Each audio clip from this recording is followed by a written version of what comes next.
যদি সম্ভব হয় আমার আকাশের নিচের থেকে জমিনের উপর থেকে বেরিয়ে যা,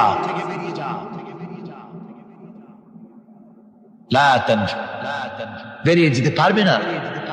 আমি আকাশ এবং জমিন থেকে যদি সম্ভব করতে পারো বেরিয়ে যা। আর যদি কোনো আকাশ থাকে তার নিচে যা, আর যদি কোনো জমিন থাকে তার উপরে যাও। এমন দেশ যদি পাও যেখানে আমার আলো ছাড়া কোনো আলো আছে, আমার বাতাস ছাড়া কোনো বাতাস আছে, আমার চাঁদ সূর্য ছাড়া কোনো চাঁদ সূর্য আছে, যাও সেখানে। আল্লাহ রাব্বুল আলামিন বলেন নাই এরকম যাওয়ার কোনো উপায় নাই। আমি আল্লাহ রাব্বুল আলামিন আকাশ আর জমিন দিয়ে প্যাকেট করে রেখেছি, আটকায় রেখেছি। আমার রাজত্ব থেকে, আমার ক্ষমতা থেকে, আমার কর্তৃত্ব থেকে বেরিয়ে যাওয়ার ক্ষমতা কোনো মানুষের নাই, কোনো জিনের নাই, কোনো প্রাণীর নাই। সুবহানাল্লাহ। মানুষ হচ্ছে অহংকার কিসের হবে? তোমরা হচ্ছে ফকির। আল্লাহ পাক বলছেন ওয়াল্লাহুল গনিয়্যু ওয়া আনতুমুল ফুকারা। আল্লাহ হচ্ছেন গনি। আল্লাহ কি? গনি, বেনিয়াজ, বেপরোয়া। ফাআলুল লিমা ইউরিদ, যা খুশি তাই করে, কারো মুখাপেক্ষী তিনি নন। কোরআনে কারীমে রব্বুল আলামিন বলেছেন নবী আপনি আমার ব্যাপারে, আমার গুণাবলীর ব্যাপারে বলুন। কুল হুয়াল্লাহু আহাদ, পড়েন সবাই।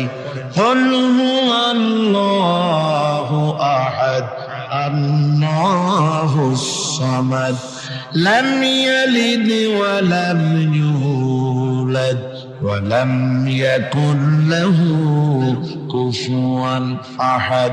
আল্লাহ পাক বলেন বান্দারে, ও আমার নবী আপনি বলুন আল্লাহ পাক এক এবং একক, তিনি নিরঙ্কুশ, তিনি বেনিয়াস, তিনি কারো মুখাপেক্ষী নন, তিনি কাউকে জন্ম দেন নাই, তাকেও কেউ জন্ম দেয়নি। আকাশ এবং জমিনে আল্লাহর সমকক্ষ কেউ নাই। তোমরা হচ্ছ ফকির আর আমি আল্লাহ হচ্ছে বেনিয়াস। লিল্লাহি মা ফিস সামাওয়াতি ওয়া মা ফিল আরদ, আকাশে যা আছে জমিনে যা আছে সব আল্লাহ, সব কার? আল্লাহ পাকের। সুতরাং কিসের অহংকার, কিসের মাতবাড়ি? মানুষ পেছনের কথা ভুলে যায়, মোটেই চিন্তা করে না। একটু আগে যারা ক্ষমতায় ছিল আজকে তারা ক্ষমতা হারা, আজকে যারা ক্ষমতায় এলো তারা আবার ক্ষমতা মস্তদে বসে দুনিয়ার সব বিপদ আপদ ভুলে যায়। কি করে আরো বেশি লুটপাট করা যায়, আরো বেশি মানুষকে শোষণ করা যায়, মানুষ এই চিন্তাই করে। অহংকারে, ক্ষমতার দর্পে ফেটে পড়ে, চিন্তা করে না পেছনের কথা। আল্লাহ রাব্বুল আলামিন বলেন যারা নাকি মুমিন বান্দাদের বিনয় এবং বিনম্রতা তাদের মধ্যে সৃষ্টি হয়ে যাবে, তার কারণ হলো আল্লাহ পাক বলেছেন ওয়ালা তামশি ফিল আরদি মারহান ইন্নাকা লান তাখরিকাল আরদা ওয়া লান তাবলুগাল জিবালা তুলা। ওয়ালা তামশি ফিল আরদি মারহান, আমার জমিনের উপরে অহংকার করে পা ফেলো না। তুমি কি পারবে অহংকার করে আমার জমিনটাকে ফাটাই দিতে? কি বলেন, পারা যাবে? অহংকার করে জমিনের উপরে লাথি মারেন জোরে, জমিন ফাটবে? ফাটবে না, আপনার পা ছিঁড়ে যাবে। আপনি কি পারবেন অহংকার করে পাহাড়ের উচ্চতা লাফ দিয়ে ছাড়াই যেতে পারবেন? তাও পারবেন। সুতরাং আল্লাহ পাকের উপরে ঈমান আনলে পরে তাদের মাথা এভাবে নত হয়ে যায়, অহংকার তাদের মধ্যে জায়গা পায় না। অহংকার কিসের? কিসের অহংকার তোমার? মানুষ তার জন্মের কথা, কোরআনে কারীম বলে মানুষ কি তার জন্মের কথা স্মরণ করে না? তোমার তো এমন অবস্থা ছিল দুনিয়ায় উল্লেখযোগ্য বিষয়বস্তু হিসাবে তুমি পরিগণিত ছিলে না। তুমি হচ্ছ, তোমার জন্মের উৎস কথা হচ্ছে এক ফোঁটা নাপাক পানি, এমন নাপাক পানি যা শরীর থেকে নির্গত হলে পরে গোসল করা ওয়াজিব হয়ে যায়। এমন এক ফোঁটা নাপাক পানি যার জন্মের উৎস, তার আবার অহংকার কিসের? পৃথিবীতে অহংকার যারাই করলো আল্লাহ পাক তাদেরকে ভালো করে দেখায় দিলেন। নমরুদকে দেখায়ছেন, ফেরাউনকে দেখায়ছেন, যুগের ছোট ছোট নমরুদ ফেরাউন যেখানে যেখানে খুদে খুদে ফেরাউন হয়েছে আল্লাহ সকলকেই দেখিয়ে দিয়েছেন, দেন নাই? দেখিয়ে দিয়েছেন। সুতরাং মাথা নিচু করে চলতে হবে, বিদ্যার বড়াই করা চলবে না। কত লেখাপড়া করেছো তুমি? এমএ পাস করেছো, তাতে কি হয়েছে? সবে মাত্র বর্ণবোধ পড়েছো, জ্ঞানের রাজ্যে পা ঢুকিয়েছো, এখনো কিছু শেখনি। টাইটেল পাস করেছো, তো কি হয়েছে? কদ্দুর শিখেছো?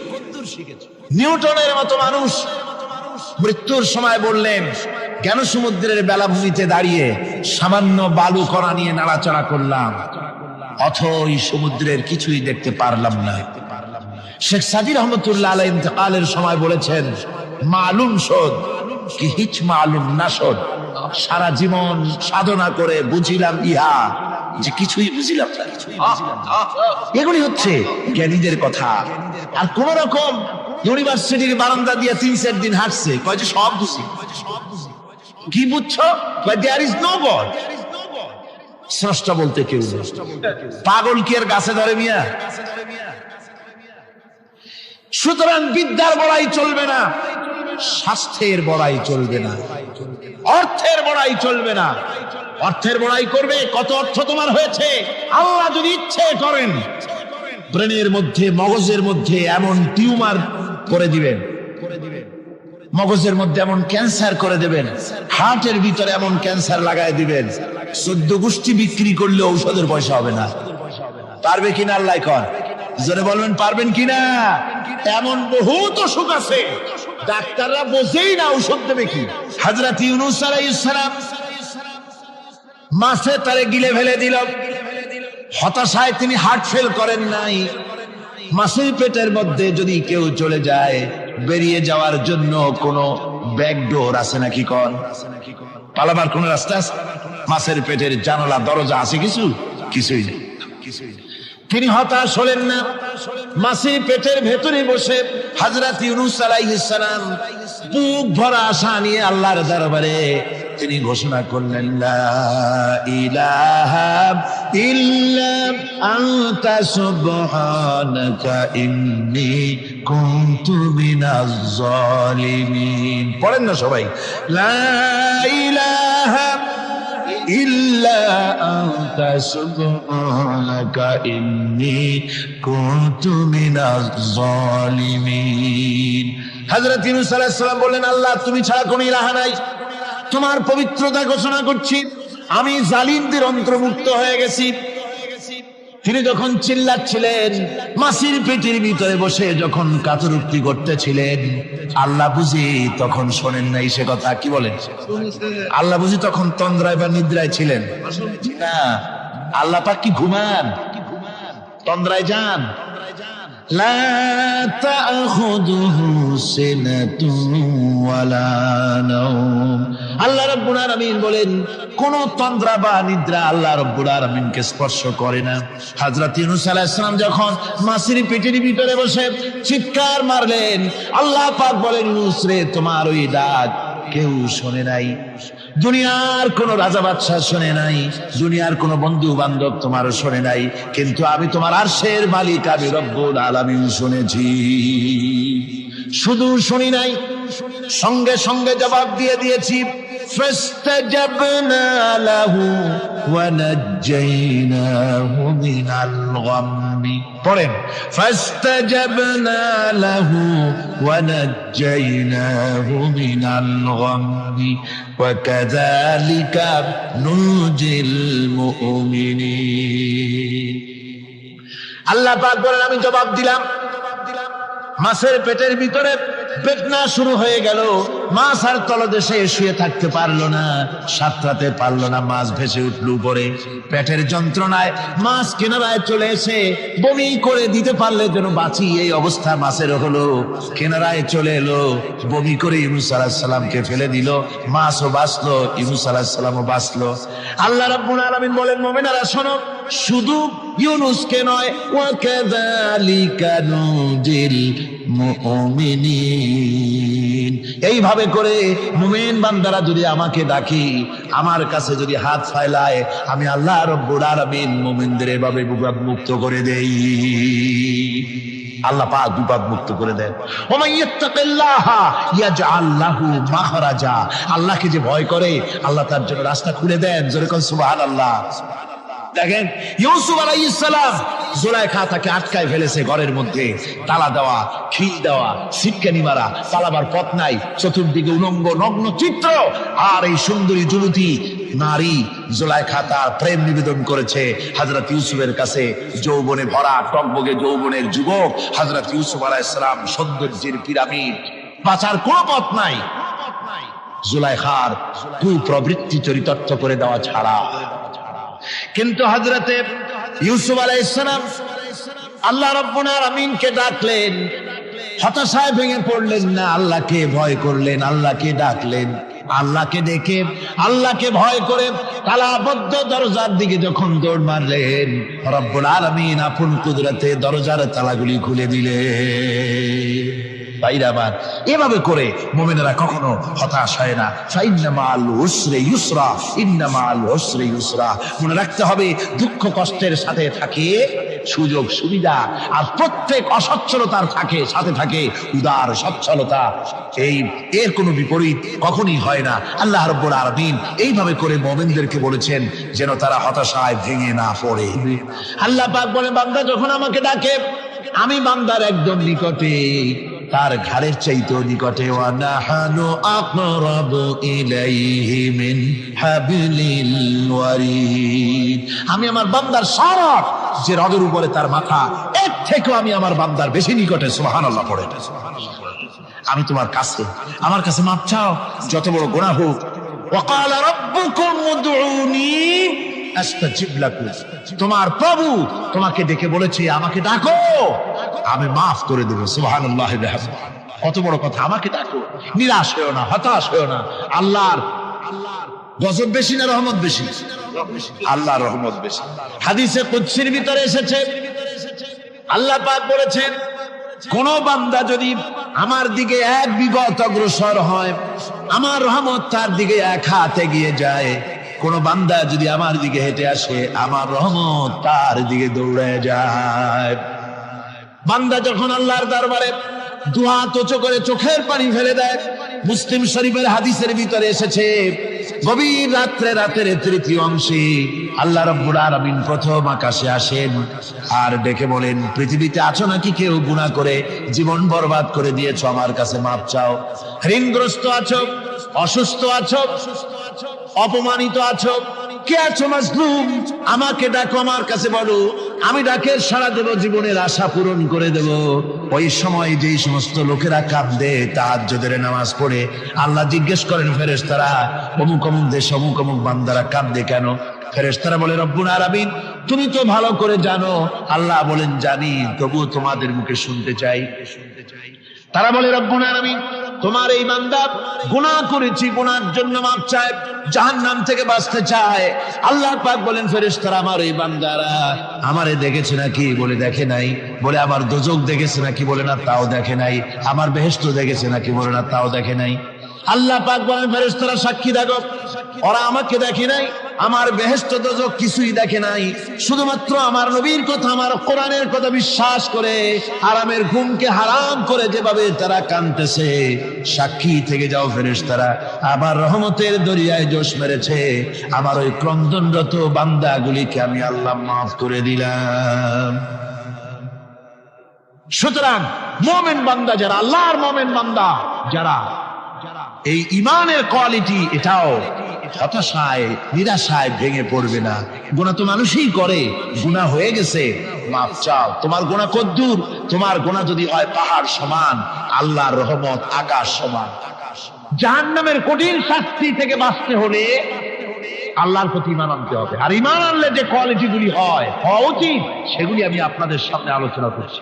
এরপর আরেকটি কোয়ালিটি হবে মুমিনের, তা হলো কঠোর কঠিন বিপদে অবিচল থাকবে, বিপদে ভেঙে পড়বে না। বিপদ আপদ, শত্রুতা, ক্ষয় ক্ষতি যা কিছু হয় সবই আল্লাহর পক্ষ থেকে, এটা মেনে নিতে হবে এবং ধৈর্য ধারণ করতে হবে। বিপদ মুসিবত শুধু উম্মতের জন্য নয়, দুনিয়ার সমস্ত নবীদের বিপদ এসেছে, হয় নাই? নবীদের বিপদ আসে নাই? কোরআনে কারীম থেকে শুনুন, আল্লাহ রাব্বুল আলামিন বলেন, ওয়াকাযালিকা জাআলনা লিকুল্লি নাবিয়্যিন আদুওয়াম মিনাল মুজরিমিন। আল্লাহ পাক বলেন, এমনি করে আমি সকল নবীদের শত্রু বানিয়ে দিয়েছি, সব পাপিষ্ঠ আর অপরাধ প্রবণ লোকদেরকে। প্রত্যেক যুগে নবীদের শত্রু ছিল, প্রত্যেক যুগে নবীদের কি ছিল? শত্রু ছিল। সে শত্রু কারা ছিল? আল্লাহ পাক বলছেন নবীদের শত্রু ছিল পাপিষ্ঠ আর অপরাধ প্রবণ লোক, এরাই ছিল নবীদের দুশমন। রাসূলগণের অবস্থা যদি এই হয়, তাহলে তার উম্মত, ওই দিনের ধারক বাহক যারা, তাদের বুঝি বিপদ আপদ হবে না? নাকি হবে কিনা? তো ইসলামের বিরোধিতা যারা করে, কোরআনের পরিভাষায় বলা হয়েছে ইসলামের দুশমন, নবীদের দুশমন। দুনিয়ার সব পাপিষ্ঠ আর অপরাধ প্রবণ লোকেরাই ইসলামের দুশমন হয়, নবীদের দুশমন হয়। আজও দেখেন, আজও তাকিয়ে দেখেন, ইসলামী আন্দোলনের বিরোধিতা যারা করে তারা পাপিষ্ঠ চরিত্রের কিনা তাকায় দেখেন, খুঁজে দেখেন, সর্বত্র খুঁজে দেখুন, খুঁজে দেখুন। যারা ইসলামী আন্দোলনের বিরোধিতা করে, যারা ইসলামকে মিটিয়ে দেওয়ার চেষ্টা করতেছে, যারা ইসলামকে মৌলবাদ বলে, ইসলামকে সাম্প্রদায়িক বলে, কোরআনে কারীমের কথা কত স্পষ্ট যে নবীদের দুশমন হয়, ইসলামের দুশমন হয় মুজরিম লোকেরা, অপরাধ প্রবণ আর পাপিষ্ঠ লোকেরা। আজও আমরা দেখতে পাই এই শ্রেণীর লোকেরা পাপিষ্ঠ এবং সবচাইতে সমাজের নিকৃষ্ট ধরনের চরিত্রহীন লোক। আমাদেরকে সৃষ্টি করে অন্ধকারে ছেড়ে দেন। কি বলেন? অন্ধকারে ছেড়ে দিয়েছেন। কেউ কেউ বলে যে না, আল্লাহ তাআলা কি রাস্তা করেছেন? আল্লাহ তাআলা রাস্তা তৈরি করেছেন, এটা আপনাদের বুঝতে হবে। পাহাড়ি এলাকায় আপনি যদি হারায় যান, সেখানে কোনো গভর্নমেন্ট রাস্তা করে নাই, কিন্তু আল্লাহ তাআলা গিরিপথ তৈরি করে রাখছেন। মরুভূমির মধ্যে যদি হারিয়ে যান, সেখানেও আপনি দিক নির্দেশনা পাবেন। সমুদ্রের ভিতরে যদি আপনি হারিয়ে যান, কোনো নাবিক যদি হারায়, দিনের বেলায় সেটা কম্পাস দিয়ে চললো, রাতের বেলায় তার চলার জন্য আকাশে আল্লাহ তারকা খচিত করে রেখেছেন, যাতে নাবিকরা হারিয়ে না যায়। যে আল্লাহ রাব্বুল আলামিন পাহাড়ি এলাকার ভিতরে মানুষ যেন হারিয়ে না যায়, এজন্য পাহাড়ের ভিতরে গিরিপথ তৈরি করলেন। মরুভূমির ভিতরে চলার জন্য দিকের নির্দেশনা দিলেন। সমুদ্রের ভিতরে নাবিক যাতে না হারায়, আকাশে তারকা আল্লাহ তাআলা খচিত করে রাখলেন। সেই আল্লাহ রাব্বুল আলামিন পৃথিবীতে মানুষ চলাফেরা করবে, মানুষ জন্মগ্রহণ করে মৃত্যু পর্যন্ত চলার জন্য তার অর্থনীতি প্রয়োজন, রাজনীতি প্রয়োজন, সমাজনীতি প্রয়োজন, তার শিক্ষানীতি প্রয়োজন। জীবনের এই নীতিমালার বাঁকে বাঁকে মোড়ে মোড়ে সে হারায় যাবে। আল্লাহ তাআলা এমনকি তার বান্দার প্রতি আচরণ করতে পারেন না। সেজন্য রব্বুল আলামিন বান্দা পৃথিবীতে যেন সঠিক পথে চলতে পারে, এজন্য তার জীবনের প্রত্যেকটি মোড়ে মোড়ে বাঁকে বাঁকে আল্লাহ তাআলা কোরআনের আলো, নূরের আলো আল্লাহ জ্বালিয়ে রেখেছেন। আল্লাহ তাআলা বলেন, قد جاءكم من الله نور وكتاب مبين قد جاءكم من الله نور। ও পৃথিবীর মানুষেরা শোনো, অবশ্যই আমি আল্লাহর পক্ষ থেকে তোমাদের জন্য এসেছে আলো, ওয়া কিতাবুম মুবিন, আর দিয়েছি আমি একটা স্পষ্ট কিতাব, সুস্পষ্ট কিতাব। তোমাদের সৃষ্টি করে আমি অন্ধকারে ফালাই দেইনি, আমি একটা আলো দিছি। সেই আলোটা কি? সূর্য? সেটি কি চন্দ্র? না, সেটি চন্দ্র নয়, সেটি সূর্য নয়। সেই আলোটির নাম হলো মুহাম্মাদুর রাসূলুল্লাহ সাল্লাল্লাহু আলাইহি ওয়াসাল্লাম। জীবনের এমন কোন দিক এবং বিভাগ নাই যেখানে আল্লাহ তাআলা মুহাম্মদ সাল্লাল্লাহু আলাইহি ওয়াসাল্লামকে আদর্শ বানান নাই। সুবহানাল্লাহ। আমি তার কথাই আজকে আপনাদেরকে বলবো ইনশাআল্লাহ। বলি ইনশাআল্লাহ। প্রিয় ভাই সব, এই পৃথিবীতে আল্লাহ রাব্বুল আলামিন সব থেকে দুর্বল করে সৃষ্টি করেছেন মানব গোষ্ঠীকে। মানুষেরা সব থেকে দুর্বল। আপনি বলবেন, বলতে পারি যে কেমনি আমরা দুর্বল হইলাম, এত মারামারি করি তারপরেও দুর্বল? হ্যাঁ, তারপরেও দুর্বল। যেমন গরু, সে তার আত্মরক্ষার জন্য মাথায় দুইটা শিং পাইছে, আমরা কেউ শিং পাইনি, আমরা দুটো বুদ্ধি করতে পারি, ঠিক না? কথা বল না। কুকুরে কামড়াইতে পারে, কুকুরের কাজ কুকুরে করেছে, কামড় দিয়েছে পায়, তাই বলে কি কুকুরে কামড়ানো মানুষের শোভা পায়? মানুষ কি কুত্তার গায়ে কামড় দিতে পারবে? ওই রকমের শক্তিশালী দাঁত মানুষের আল্লাহ দেন নাই। সাপের আল্লাহ তাআলা বিষধর দন্ত দিয়েছেন, বাঘের খাবার মধ্যে নখর দিয়েছেন, মূলার মতো মোটা মোটা দাঁত দিয়েছেন। এমনকি আত্মরক্ষার জন্য ভিমরুল বড় রুল ফুটাবার মতো শক্তি আল্লাহ দিয়েছেন। এবার বলেন তো আপনার কাছে আত্মরক্ষার কি আছে? আপনি তো বলতেই পারেন বীরত্বের সাথে, হ্যান করেঙ্গে ত্যান করেঙ্গে, লাঠি কি আমদার মুদুর ভরেঙ্গে, বলতে পারবেন, কিন্তু লাঠির মধ্যে মুদুর আপনি বলতে পারবেন না।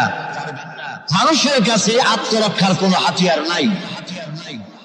এই মাহফিলের মধ্যে যদি এখন একটা সাপ ঢোকে অথবা বড় জাতের কয়েকটা ব্যাঙ ঢোকে, লাগানো শুরু করবে এই মাথা দিয়া, এই মাথা দিয়া লোক দৌড় আরম্ভ করবে। তারপর অন্তত সদরঘাট পর্যন্ত দৌড়ে গিয়ে জিজ্ঞেস করবে, ভাই আমরা দৌড়াই কেন? তো সামান্য ব্যাঙের সাথে পারি না, সামান্য সাপের সাথে পারি না, বল্লা ভেন্ডলের সাথেও পারি না। আত্মরক্ষামূলক হাতিয়ার আমাদের কাছে দেওয়া হয় নাই।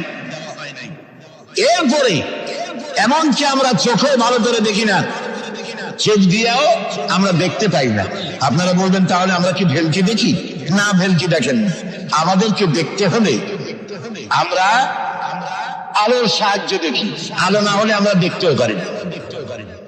অমাবস্যার রাতে মানুষ নিজের শরীরও নিজে দেখতে পারেনি। এই যে অবস্থা, এই যে দুর্বলতা, এই দুর্বল মানুষকেই পৃথিবীর সকল সবল প্রাণীর চাইতে আল্লাহ তাআলা শ্রেষ্ঠ করেছেন। শ্রেষ্ঠ কে বলেন? কে? কিসের দিক থেকে শ্রেষ্ঠ? জ্ঞান। জ্ঞান দিয়ে আল্লাহ মানুষকে শ্রেষ্ঠ করেছে। সুতরাং জ্ঞান দিয়ে আপনি সব চিনবেন, আর আলোর পথ চিনবেন না, তা তো হতে পারে না। এই জন্য আপনি সব যেমন চেনেন, আলোর দিশাও আপনাকে পাইতে হবে। আপনার নেতা Karl Marx, Lenin, Mao Tsetung, Hegel, Darwin, Copernicus, Kepler, এরা আপনার নেতা হতে পারে না। আপনার আমার নেতা হবেন মুহাম্মদুর রাসূলুল্লাহ সাল্লাল্লাহু আলাইহি ওয়াসাল্লাম। আচ্ছা, ওনারা নেতা হবেন না কেন? সেটাও একটু ব্যাখ্যার দাবি রাখে। ওনারাও কিন্তু কষ্ট করেছেন, মার্কস, হেগেল, মাও সেতুং, এরা কষ্ট করেছেন, জেল খেটেছেন, বই লিখেছেন, মানবতার কল্যাণে এগুলি করেছেন। কিন্তু তাদের কথার কোনো মিল ছিল না। এক একজন এক এক ধরনের কথা বলেছেন, এবং তাদের কথা দিয়ে পৃথিবীর মানুষের জন্য কোন স্থায়ী শান্তি প্রতিষ্ঠিত হয় নাই পৃথিবীর এক ইঞ্চি জমিনের ওপারেও। এটা ঠিক কিনা? নবীদের কথায় আমাদের চলতে হবে, কারণ নবীদের কথার মধ্যে কোনো দরমিল হয় নাই। আদম আলাইহিস সালাম বলেছেন আল্লাহ এক, নূহ আলাইহিস সালাম বলেছেন বেশি হইতে পারে, নাউযুবিল্লাহ। ইব্রাহিম আলাইহিস সালাম বলেছেন আখিরাত আছে, আরেকজন নবী বলেছেন নাও থাকতে পারে।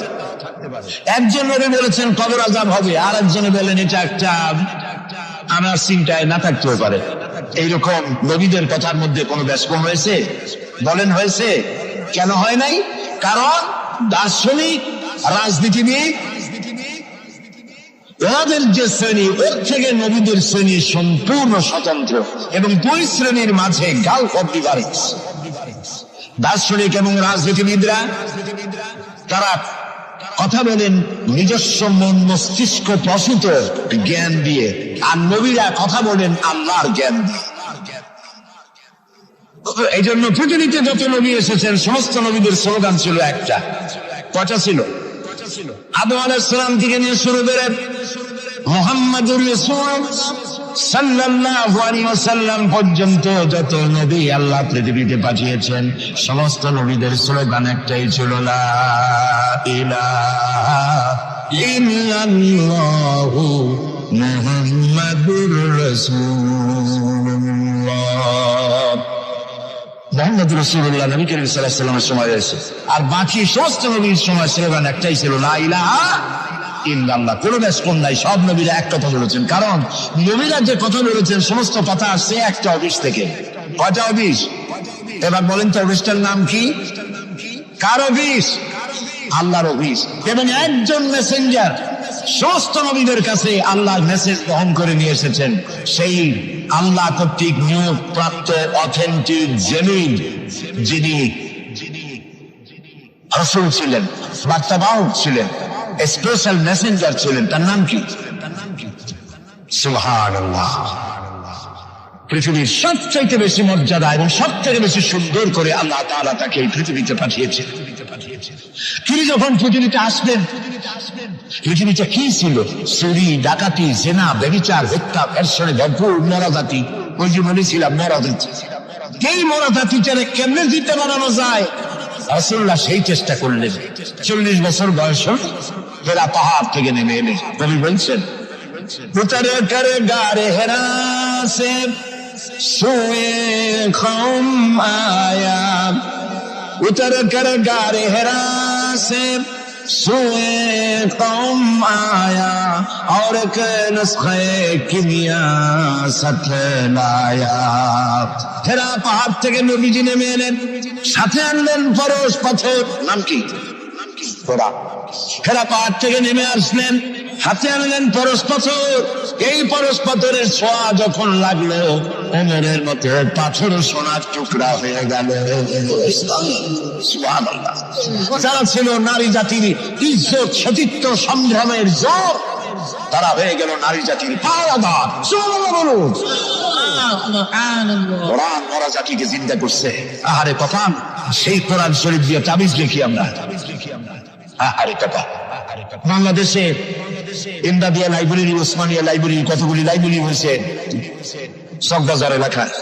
আমি তাদেরকে অনুরোধ করব, আপনারা এই আকামটা কখনো করবেন না। ভালো কাজটা করতেছেন, বইপত্র ছাপেন, কিন্তু কোরআন শরীফের মধ্যে আপনারা তাবিজ ঢুকাইছেন। তাদের লেখা, তাদের ছাপানো কোরআন শরীফের মধ্যে দেখা যায় সূরা ইউসুফের নকশা, সূরা মরিয়মের নকশা, সূরা মায়েদার নকশা, ইয়াসিনের নকশা, এবং লেখা আছে এই নকশা ব্যবহার করলে মাথা ভালো হবে, ওই নকশা ব্যবহার করলে বিয়ে হবে তাড়াতাড়ি, এই নকশা ব্যবহার করলে তাড়াতাড়ি বাচ্চা হবে। কোথায় পেয়েছি? কোরআন শরীফ তাবিজের জন্য নাজিল হয় নাই, বিশ্বাস করুন মুসলমান। সুতরাং নকশা আঁকায়া কোরআন শরীফে ছাপানো আল্লাহর কালামের সাথে বেয়াদবি। যারা এই কাজটি করছেন, আমি তাদেরকে অনুরোধ করি, আল্লাহর রাস্তায় এই কাজ বন্ধ করে দিন, তওবা করুন। কোথায় পেলেন? সূরার কতগুলি নকশা বানাইছেন, 577, 1372, 1940। এদিকে কেমনে হইল সূরা ফাতিহা? বিসমিল্লাহ বানাইছে 786। এটা তো আপনারা সকলেই জানেন, ঠিক না? বিসমিল্লাহ উর্দু লেখে কেন? 786 কপালে আছে। প্রিয় ভাই সব, 10 লক্ষ বার যদি 786 লেখেন, একবার বিসমিল্লাহ সমান হবে না। বিসমিল্লাহর মধ্যে 19টা অক্ষর আছে। কয়টা? আর আল্লাহ রাসূল কি বলেছেন? আল্লাহর নবী বলেছেন, কোরআনে কারীমের প্রত্যেকটি অক্ষরে যখন পড়বে বান্দা 10টা করে নেকি হবে। বিসমিল্লাহির রহমানির রহিম পড়েন আমার সাথে, বিসমিল্লাহির রহমানির রহিম। রাসূলুল্লাহর ওয়াদা অনুযায়ী আমার সাথে যখনই পড়লেন বিসমিল্লাহির রহমানির রহিম, একটা অক্ষরে 10, 19টায় 190টি নেকি আমাদের আমলনামায় লেখা হয়ে গেছে। কাজে এই নকশা দিয়ে যারা তাবিজের ব্যবসা করে, কিয়ামতে অবশ্যই আসামি হতে হবে। যারা কোরআনকে তাবিজের কাজে ব্যবহার করেছেন, আল্লাহর কাছে দায়ী হতেই হবে। কারণ মানুষকে আপনারা বোঝাতে চেষ্টা করেছেন কোরআন তাবিজের কিতাব, অথচ কোরআন এসেছিল একটি সমাজ, একটি রাষ্ট্র বিপ্লব করার জন্য। রাসূলুল্লাহ হচ্ছেন পৃথিবীতে সুন্দর, সুখী, সমৃদ্ধশালী, আধুনিক রাষ্ট্রের শ্রেষ্ঠ রূপকার। এই কোরআন দিয়ে তিনি এমন এক রাষ্ট্র বিনির্মাণ করেছিলেন যেখানে চুরি ছিল না, ডাকাতি ছিল না, জেনা ছিল না, ব্যভিচার ছিল না, হত্যা ছিল না, ধর্ষণ ছিল না, সন্ত্রাস মুক্ত সমৃদ্ধি একটি সুখী সমাজ তৈরি করেছিলেন নবী করিম সাল্লাল্লাহু আলাইহি ওয়াসাল্লাম।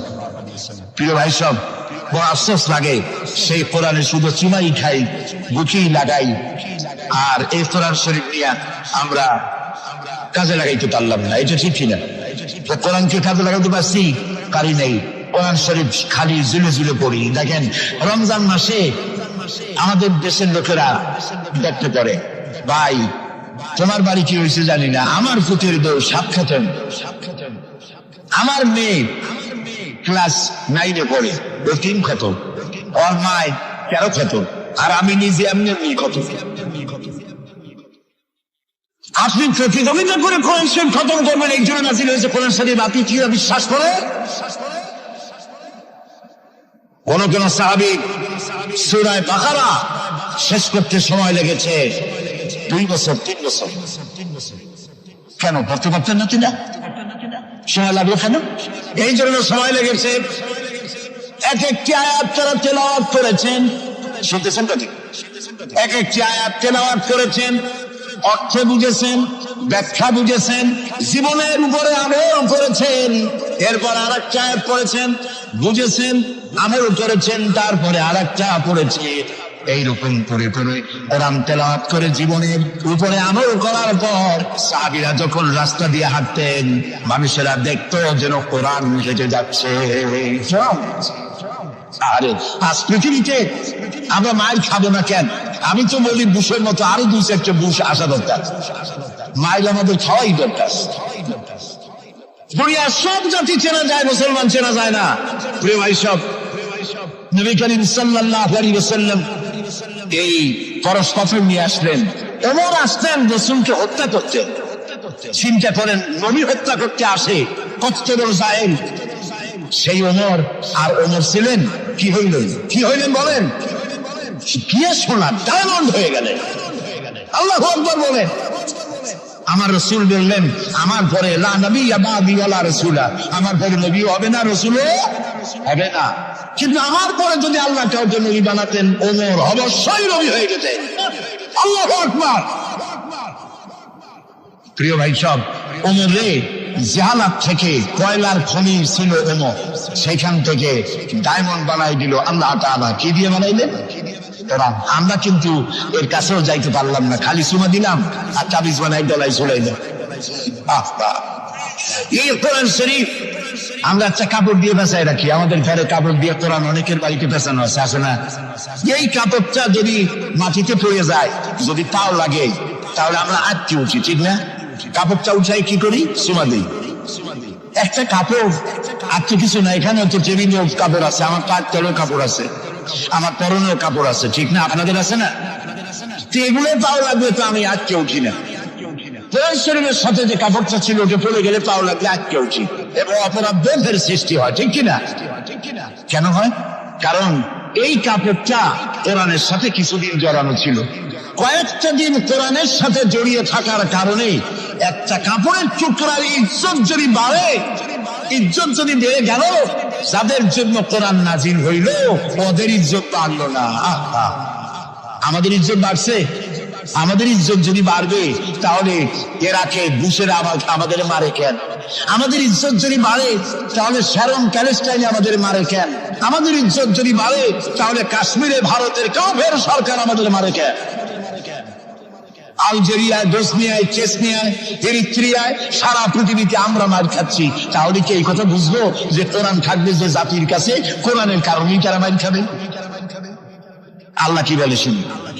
আল্লাহ রাব্বুল আলামিন বলেন, তাহা মা আনজালনা আলাইকাল কুরআনা লিতাশকা। কোরআন আমি এই জন্য নাজিল করি নাই যে কোরআন আপনাকে ভাগ্য বিপর্যস্ত করে দেবে, হতভাগ্য বানায় দেবে। কোরআন এই জন্য নাজিল করি নাই। কোরআন নাজিল করেছে এই জন্য কোরআনের ধারক বাহক যারা হবে তারা শাসিত হবে না, গোটা বিশ্বকে তারা শাসন করবে। এই জন্য এসেছিল কোরআন। কারণ কোরআন দিয়ে শাসন করলেই মানুষেরা নিরাপত্তা পাবে। নারীর অধিকার কে দিল? এই কোরআন দিয়েছে। শ্রমিকের অধিকার কে দিল? এই কোরআন দিয়েছে। কৃষক, মজুর, সাদা এবং কালো মানুষের ব্যবধান কে দূর করলো? এই কোরআন করেছে। সুবহানাল্লাহ। এই কোরআনের মধ্যে কি কি আছে? এর মধ্যে রাজনীতি আছে, অর্থনীতি আছে, সমাজনীতি আছে, দর্শন আছে, এর মধ্যে পররাষ্ট্রনীতি আছে, পররাষ্ট্রনীতি আছে। বিজ্ঞান আছে বলে এ কোরআন বিজ্ঞানের বই নয়। ইতিহাস আছে বলে এ কোরআন ইতিহাসের বই নয়। রাজনীতি আছে বলে এটা রাজনীতির কিতাব নয়। অর্থনীতি আছে বলে এটা অর্থনীতির কিতাব নয়। তাহলে প্রশ্ন হবে এটা কি? এটা হচ্ছে মানুষের জীবন পরিচালনার জন্য যত নীতি প্রয়োজন, সমস্ত নীতির মূল নীতি যে কিতাবে লেখা হয়েছে সেই কিতাবের নাম আল কোরআন। প্রিয় ভাই সব, নবী করিম সাল্লাল্লাহু আলাইহি ওয়াসাল্লাম কে আল্লাহ তাআলা এজন্য পাঠান নাই যে তিনি আর তার সাহাবীরা মসজিদে বসে বসে আল্লাহ আল্লাহ করবেন আর রাষ্ট্র চালাবে ফেরাউন আর নমরুদেরা, রাষ্ট্র চালাবে আবু জাহেলের গোষ্ঠীরা, ফাসিক ফুজ্জার, নামাজ নাই, রোজা নাই, ঘুষখোর, মদখোর, এরা রাষ্ট্র চালাবে। এই জন্য ইসলাম আসে নাই। ইসলাম এসেছে রাষ্ট্র পরিচালনা করার অধিকার কোরআনে কার? আল্লাহ রাব্বুল আলামিন বলেন, আলা লাহুল খালকু ওয়াল আমর ইনিল হুকমু ইল্লা লিল্লাহ। সৃষ্টি যার, আইন চলবে তার। সৃষ্টি যার, আইন চলবে তার। আলা লাহুল খালকু ওয়াল আমর, সৃষ্টি যার, আইন তারই চলবে। কারণ এই কোরআনের তো কোনো পরিবর্তন নাই। এটি সংবিধান, এটি কনস্টিটিউশন। আমাদের একটা কনস্টিটিউশন আছে, আছে না? কবে তৈরি হয়েছিল? 72-তে।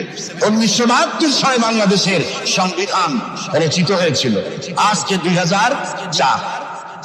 1972 থেকে 2004 এ পর্যন্ত আমার দেশের কনস্টিটিউশন অ্যামেন্ডমেন্ট, সংযোজন, বিয়োজন, পরিবর্তন, পরিবর্ধন ইত্যাদি হয়েছে নাকি হয়নি? কয়বার হয়েছে? 13 বার হয়ে গেছে। 13 বার হয়েছে আর 14 বার হবে খুব শিগগির।